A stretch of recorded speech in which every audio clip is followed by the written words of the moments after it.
Hello and good afternoon. This is Chapter 4, Differences in Culture. Our learning objectives are the following. We're going to explain what is meant by the culture of a society. We're going to identify the forces that lead to differences in social culture, identify the business and economic implications of differences in culture, and recognizes how differences in social culture influence values in business, and demonstrate an appreciation for the economic and business implications of cultural change. Understanding and adapting to the local cultural norms is important in international companies.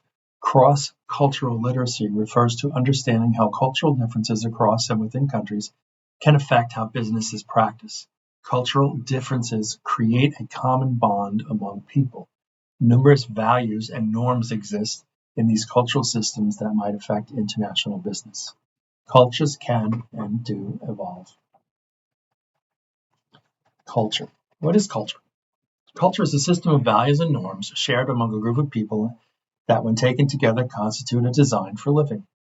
Values are ideas about what a group believes to be good, right, and desirable.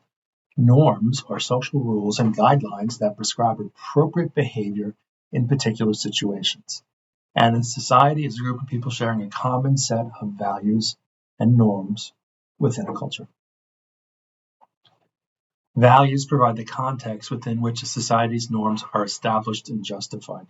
They are invested with emotional significance and reflected in the economic systems of a society. Norms are social rules that govern people's actions towards one another. Folkways are routine conventions of everyday life. Examples: appropriate dress code, good social manners, and it also includes rituals and symbolic behavior. Mores are norms seen as central to functioning of society. Example, there's laws against theft, and some have a greater moral significance than other norms. The relationship between a society and a nation-state is not strictly one-to-one. Nation-states are political creations. A nation can have several cultures, and a culture can embrace several nations. It can be different levels of culture within a country. What are the determinants of culture?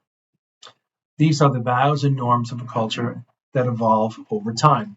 We've got religion, political philosophy, economic philosophy, education, language, and social structure. We take a look at here. We have culture and norms and value systems here. And it could be religion, political philosophy, economic philosophy, education, language, and social structure. And these are usually driven by individual personalities. I'm more focused on financial things than anything because I'm just a numbers person and I gravitate towards that. Some people may be a little more religious or something like that. But in any case, people are different and they are motivated by different determinants of culture. Social structure refers to the basic social organization of a society. Two dimensions help explain differences among cultures. Number one, the degree to which the basic unit of social organization is the individual as opposed to the group. And number two, the degree to which society is stratified into classes or castes. Individuals and groups. The individual in many Western societies is the basic building block of social organization. And there's an emphasis on individual achievement. The group is an association of two or more individuals who have a shared sense of identity and interact in structured ways based upon common expectations. The primary unit of social organization in many non-Western societies. And also it's the importance of group membership and identification. Social stratification is the social strata are hierarchical social categories often based on family background, occupation, and income. Individuals born into a particular stratum which affects life's chances. There are four basic principles here. Is a trait of society? It carries over into next generation, is generally universal or variable, and involves not just inequality but also belief. In social mobility, the extent to which individuals can move out of the strata into which they are born, it varies among societies. Caste system is a closed system where social position is determined by family and change is usually not possible. India has four main castes: Class system is less rigid and position can be changed through achievement and luck. The United Kingdom has a much more rigid class structure than that of the United States. The significance of social stratification and social structure. It can affect business operations. Class consciousness is a tendency for individuals to perceive themselves in terms of their class background, and it makes it difficult to establish a competitive advantage in a global economy. Religion is a system of shared beliefs and rituals concerned with the realm of the sacred. In an ethical system, a set of moral principles or values that are used to guide and shape behavior. Most ethical systems are the product of religions. Four dominant religions today are Christianity, Islam, Hindu, and Buddhism. Christianity, the most widely practiced religion, it's a monotheistic.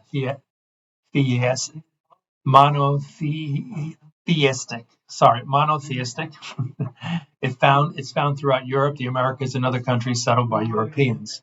There are some economic implications of Christianity. Number one, Christmas is very important. No, just kidding.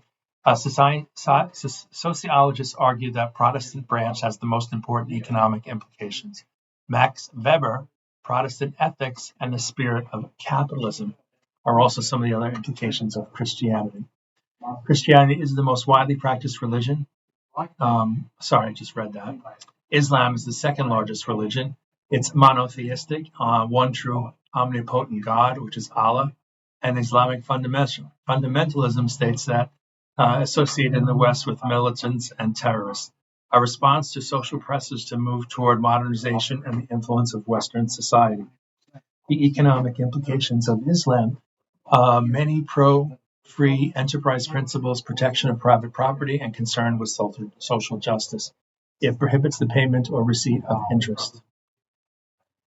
Hinduism believes a moral force in society requires the acceptance of certain responsibilities called dharma, rebirth into a different body called reincarnation, the spiritual progression of each person's soul called karma, and achieving a complete spiritual perfection is called nirvana. Economic implications of Hinduism. Max Weber, Hindus are valued by their spiritual rather than material achievements. The caste system abolished in India but still has an effect. Buddhism stresses spiritual growth and the afterlife rather than involvement in this world. The economic implications of Buddhism does not emphasize wealth creation, does not support the caste system. Individuals have some mobility and can work with individuals from different classes. Recent trends bring the Zen orientation from Buddhism to business in the Western world.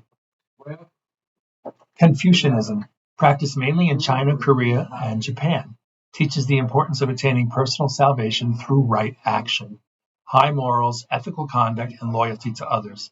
Economic implications of Confucianism include three values of Confucianism: loyalty, reciprocal obligations, and honesty.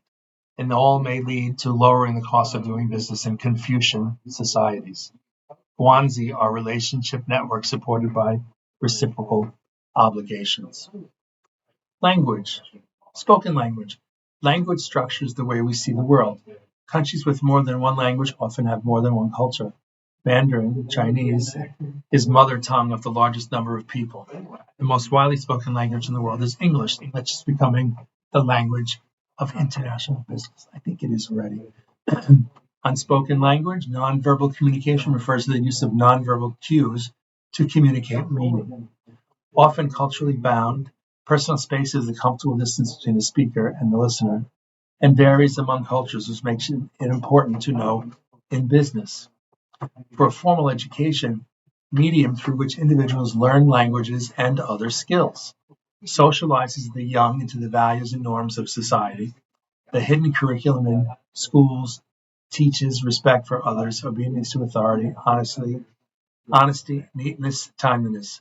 It provides a national competitive advantage, creates a pool of skilled and knowledgeable workers, and it represents a good index of what products might sell in the country. Culture and business, culture and values in the workplace was studied by Gert Hofstadter. Hofstadter's dimensions of culture included the following: Power distance refers to how a society deals with the fact that people aren't equal in physical and intellectual capabilities. Individualism versus collectivism focuses on the relationship between individuals and their fellows.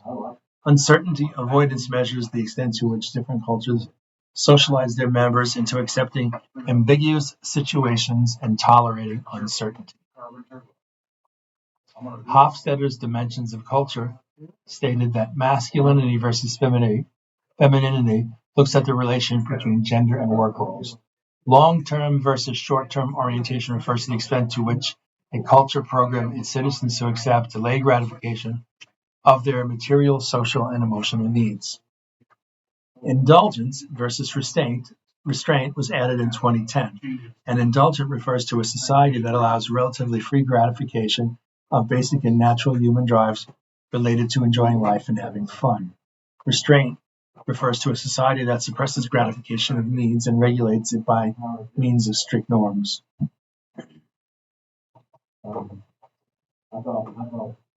Hofstadter's results. Hofstadter created an index score for each dimension from 0 to 100, 100 being highest score. Western nations tend to score high on individualism and low on power distance. Latin American and Asian countries emphasize collectivism and score high on power distance. Japan demonstrates uncertainty, avoidance, and high masculinity. Hofstadter's work is the leading research on culture, but has received criticism. Assumes a one-to-one correspondence between two people and the nation-state when many countries have more than one culture. Research also may be culturally bound, and research is also focused on a single industry. Global leadership and organizational behavior effectiveness, in essence, GLOBE, is a leader's effectiveness is contextual, embedded in the societal and organizational norms, values, and beliefs of the people being led. It established 9 cultural dimensions: power distance, uncertainty, avoidance, human orientation, institution, collectivism, in-group collectivism, assertiveness, gender egalitarianism, future orientation, and performance. Thank you. World Values Survey. Explore people's values and norms, how they change over time, and what impact they have in society and business. As far as the dimensions go, support for democracy, tolerance of foreigners and ethnic minorities, support for gender equality, the role of religion in changing levels of religiosity. The impact of globalization, attitudes toward the environment, work, family, politics, national identity, culture, diversity, and security, and subjective well-being. In a changing culture, culture is not a constant. It evolves over time. In the 1960s, women in management was not accepted, while today it is welcomed reality. Economic advantage and globalization may be important factors. Culture may change as a society becomes wealthier. Also evidence of countertrends. Shift toward Islamic fundamentalism in some countries, and there's separatist movements going on in Canada, Russia, and the United Kingdom. 360 view managerial implications, cultural literacy and competitive advantage. Cross-cultural literacy, companies must be informed about the culture of another nation when conducting international business. Ethnocentrism is a belief in the superiority of one's own ethnic group or culture. Edward T. Hall notes that cultural differences in attitude to time can cause a myriad of problems. Cultural literacy and competitive advantage. Values and norms influence costs of doing business, and the costs of doing business influence ability to establish competitive advantage. Some say culture of modern Japan lowers the cost of doing relative to Western nations. Also, Japan less supportive of entrepreneurial activity. Culture and competitive advantage. Connection between culture and competitive advantage is important because it suggests which countries are likely to produce the most viable competitors. Has important business implications for the choice of countries in which to locate production facilities and do business. I thank you for listening.